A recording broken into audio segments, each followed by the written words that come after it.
I've been discussing for a while now of doing a video on who I believe is Hiromishima's deepest character, most well written, most complex character that he's done, that being Zeref Dragneel. And I did a video not too long ago on Natsu. I did a fairly deep dive into his character, and it ended up being like 46 minutes long. If you want to go check that out, just listen to it. Again, pretty long. And I was hoping I could do my Zeref video shorter, but after like looking at all the stuff that I really want to talk about, I figured it'd end up longer. So I'm actually going to do it in 5 parts. I'm going to try and keep it to around 10 minutes each, somewhere around that area. Each doing a different category: inspiration, backstory, goals, contrast to the main character, and then influence slash accomplishments. Now this one's obviously going to be the first one, inspiration. And so I want to talk about who I think that Hiroshima had the largest kind of impact from, of where he kind of got ideas for Zeref. Zeref is very different in a lot of ways, and throughout this discussion of his character, these 5 parts, I'm hoping to make it very clear of how exactly I believe he stands out compared to a lot of large antagonists, a lot of big villains in series, especially shonen. I think he doesn't get nearly as much credit as he should. I think he's very unique, very well written, and a very interesting character, even for some of the things that people would consider faults. I've seen people try and call it, chunks of his character that don't make sense. It's easily explainable. Again, I'll go into that within this discussion. First off, I want to get to the inspiration for the character. If you know Hiroshima, his favorite TV show, Game of Thrones, his favorite anime, Code Geass, and his favorite manga is Berserk. Berserk, Game of Thrones, it's nothing to be too surprised about. He's very much a fantasy-based writer. He's always really loved fantasy. And until Eden Zero, he's really just been doing fantasy, and now he's doing kind of like probably like 3/4 sci-fi, 1/4 fantasy, kind of mixed into it. And with Berserk, obviously Berserk being the longest out of those three series that I just named. Berserk started in I think it was 1989, I believe.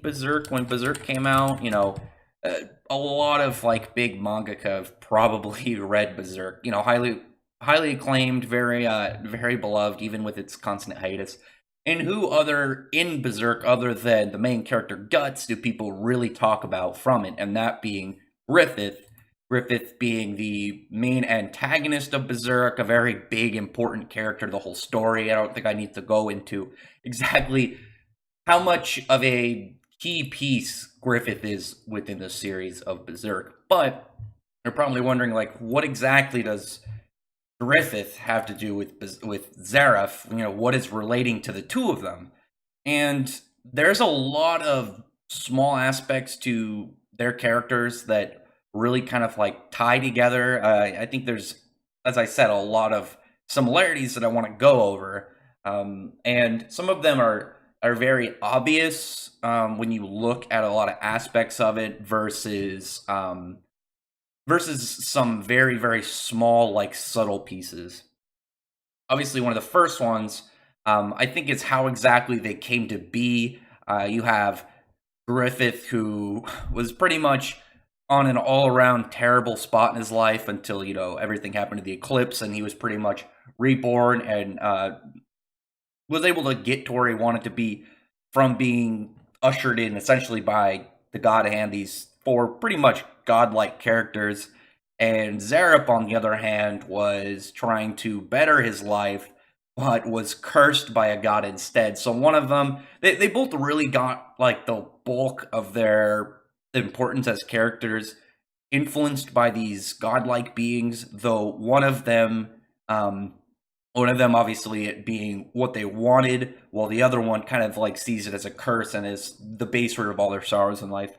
Also, the way that they see their troops, like Griffith saw all of his troops as pawns for his whole grand like plan of getting to the throne, and how even though he he had kind of a care for his people, but only in the idea, again, as tools for his succession and eventual spot, having his own kingdom. Remember all that story of Griffith. And, if you don't know Griffith, then you'll be able to get a little bit out of him from this as well. But where Zeref thought his people as literal pawns, not as like the idea of just like, oh, these are just soldiers in my army kind of idea of my whole plan of things. Whereas Zeref literally kind of like viewed them as pawns. We saw in the backstory, the flashback, when he was talking to Mavis, the way that he pretty much learned how to cheat his curse and keep his sanity, but also keep control over his powers and keep the curse into check, is that he saw everything like a game of Civilization. Everything was just it was all just for fun for him in a lot of ways. And he, again, literally just saw all his entire continent, his empire, his entire military as just pieces to a game.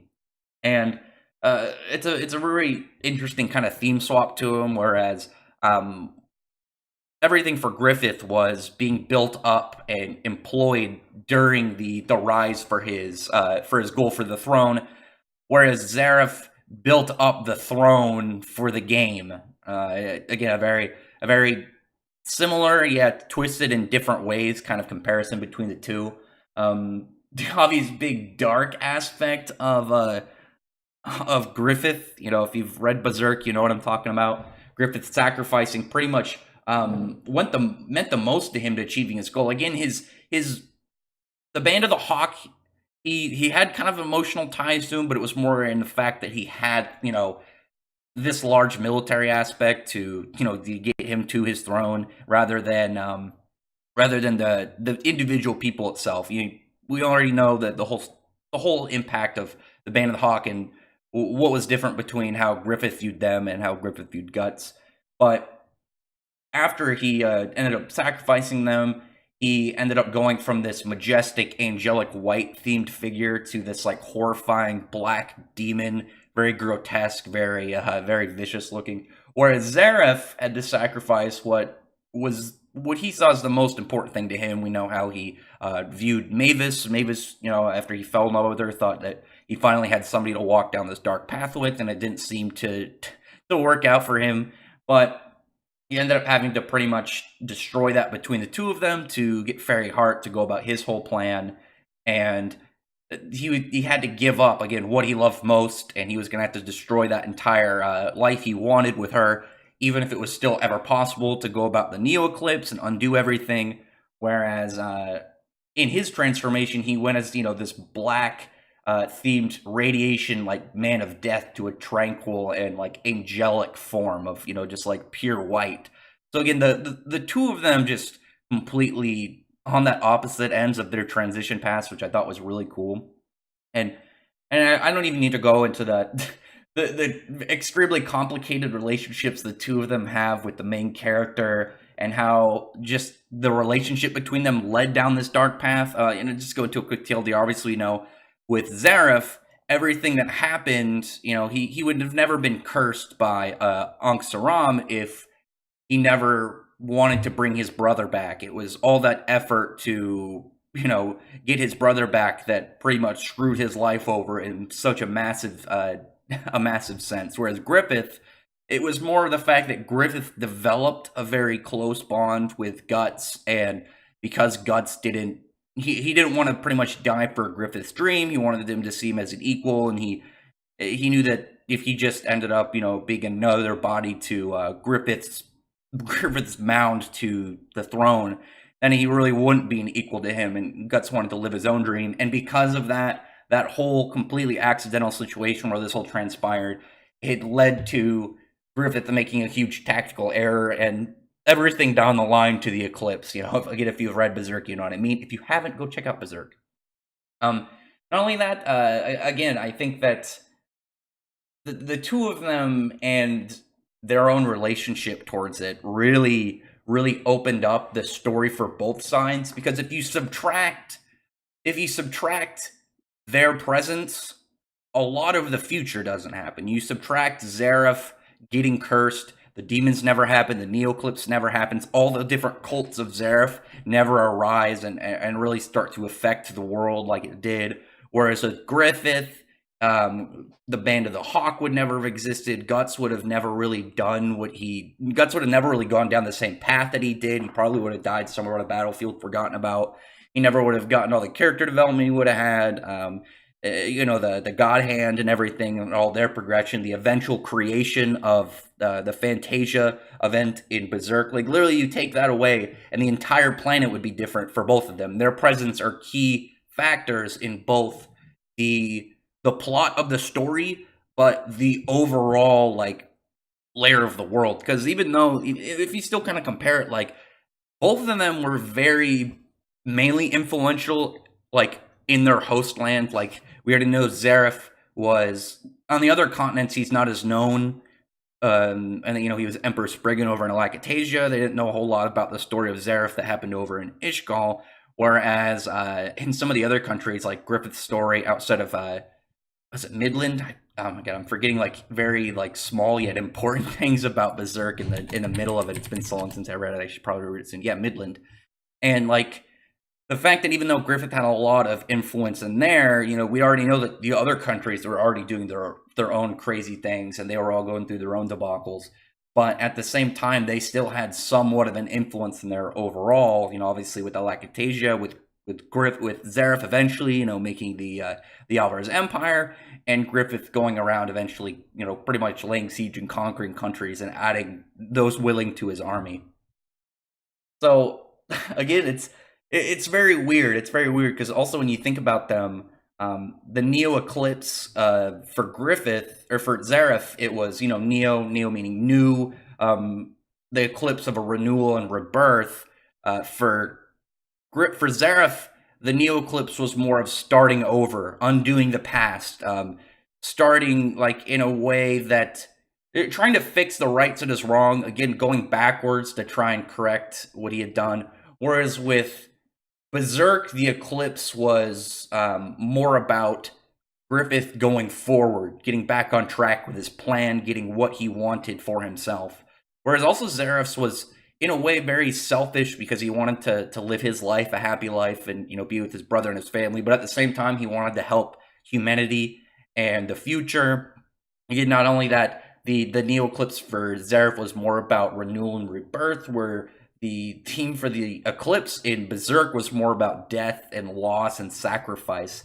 Very, very interesting kind of comparison between the two of them. And I think that Hiroshima really brought out a lot of an idea for a character he probably really loves, but at the same time, working it in his own fashion and being able to keep it in his own line without it just being like a copy and paste. Because there are characters that, even though they're inspired by a different character and they're still loved, they will end up being too close to the original.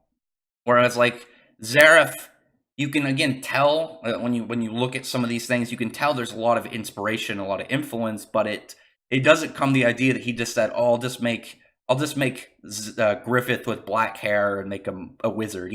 There's a lot to him that led up further into his story than just kind of like Griffith's idea of wanting the throne and his whole scheme, being able to sacrifice and do anything in order to get what he wanted. And whereas Zeref was able to, at the time of when he's making all his demons, he didn't care what would happen afterwards. The demons ended up like throwing the world into chaos, and who knows how many people they all killed, tens of thousands of them over the course of centuries, only for him to die.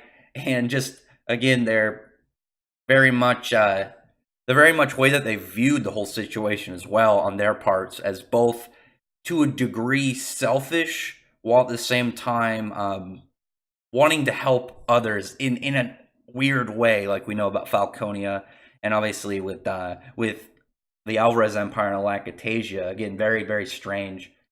And we only get more of it with stuff of like the integration of both like their armies.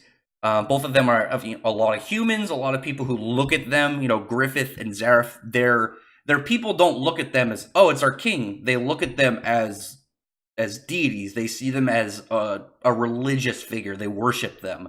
They don't care what they have to go through in order to serve the person that they've sworn themselves to. And again, it doesn't come off as, I'm doing my job as my king. A lot of them see them as this godlike figure, and their integration of humans and demons and monsters into their groups without like caring. The fact that people are able just to have these horrific creatures within the ranks and they don't seem to care. Like, it probably was weird at first, but obviously they got used to it. And really, while again, when you look at it, Griffith built his army, built his kingdom, built everything in order in his journey to strengthen him, to get him to this seat of power, to get him to pretty much the height of things. You know, a king on top of the castle, the first and the last thing the sun touches. Whereas Zeref, he was doing everything after he got cursed to end his life, and then eventually it was to help people, and then it was this whole mix of things in all different situations. And it just again really tells a lot about who they are, a lot about what they went through. And you can't look at these characters and think, oh, they're some one-dimensional. Griffith is some perfect guy who everyone just likes, and Zeref is some emo guy who just wants to mess with time. You have to actually know like deep into their stories, like so many small aspects that like play into them. Like for Zeref, the fact that like there are parts where there are parts when people are like, why does he do this if his whole mindset was over here? How does that make sense? But in reality, it's because of his curse that affects his mind. The curse of contradiction, also altering his thoughts. And with Griffith, a lot of ways that people view him as this hawk of light, in reality, again, is the exact opposite, as this hawk of darkness that has this plan we don't really know too much about yet, but he's pretty much getting them on the whole side of things, of everyone follow me, and they're not going to know where exactly that ends up turning to in the future. Again, just think about a lot of these things. There's so many interesting aspects to these two characters. There's a lot of ways that while you're seeing like what made these characters, you're also seeing like how what these characters went through ends up affecting more within the world. Like anything that can happen further in Berserk, it doesn't even have to be in Falconia or any of the other countries. You know that all these monsters and all these horrific things are going on is because of Griffith. The same way as you go back and you read through like the Lullaby arc of Fairy Tail with not Lullaby, well Lullaby as well, but also the Delior arc in Galuna Island. Both of those rather. They're both their own story, but you know that those only exist because of things that Zeref did, as well as the Tower of Heaven, as well as the Grand Magic Games, sort of with the Eclipse Door. And it's just extremely interesting. Also, the way that I almost forgot about this, the way that you have all these characters viewing them, like Griffith has a lot of a lot of like the visions of Griffith are because of, I don't remember that girl's name, the girl who refers to everything as different birds. I've never liked her character, so I don't really care about her enough to remember her name.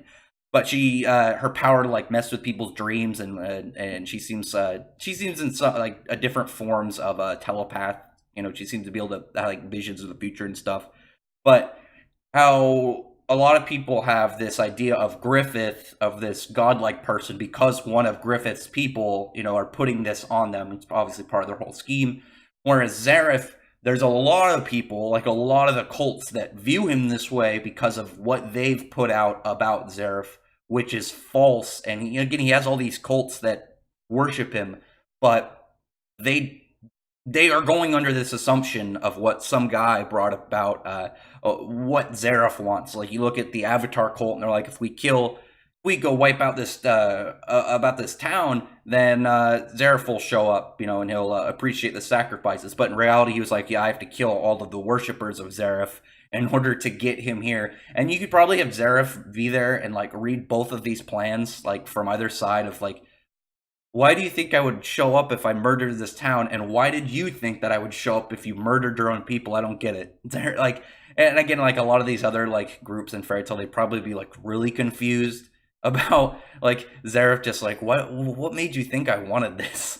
And with Griffiths would probably just be like, I really appreciate what you've done, and he'd probably like, be charismatic as hell, and then they would just further want to worship him. Whereas Zeref is just like, you don't need to do this.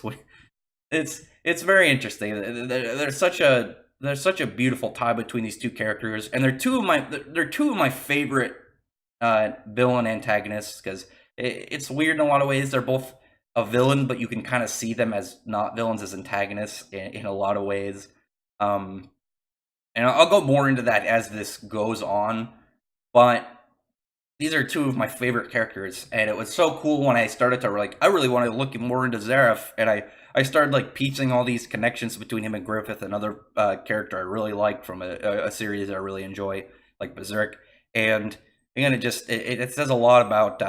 I'm wondering if it's a lot about the author, hey, I love this author who really loves the work of this other author, or is it I subconsciously maybe have understood the connections between the two characters without realizing? I don't know. Again, otherwise, tell me in the comments what you think about this. Again, this is the first one. This is the influence. The next one we'll be going over is the backstory of Zeref. We'll go more into the details of what led him throughout the story, and then leading up to his goals, and then following his goals will have a lot to do about what he actually wanted and how it changed over the years.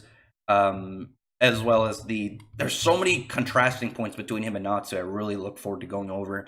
And then just the overall, again, influence and accomplishments he had in the series. Another fun one, which I think will be really cool to talk about, because I don't think people realize the amount of things that Zeref has tied to the story, and again, the full depth of how his existence in general has affected the whole series, and not just straight stuff he did, of just him being a thing, similar to what Griffith has done. But Griffith is more of him in his actions directly, whereas Zeref, it seems to have a lot of misunderstandings.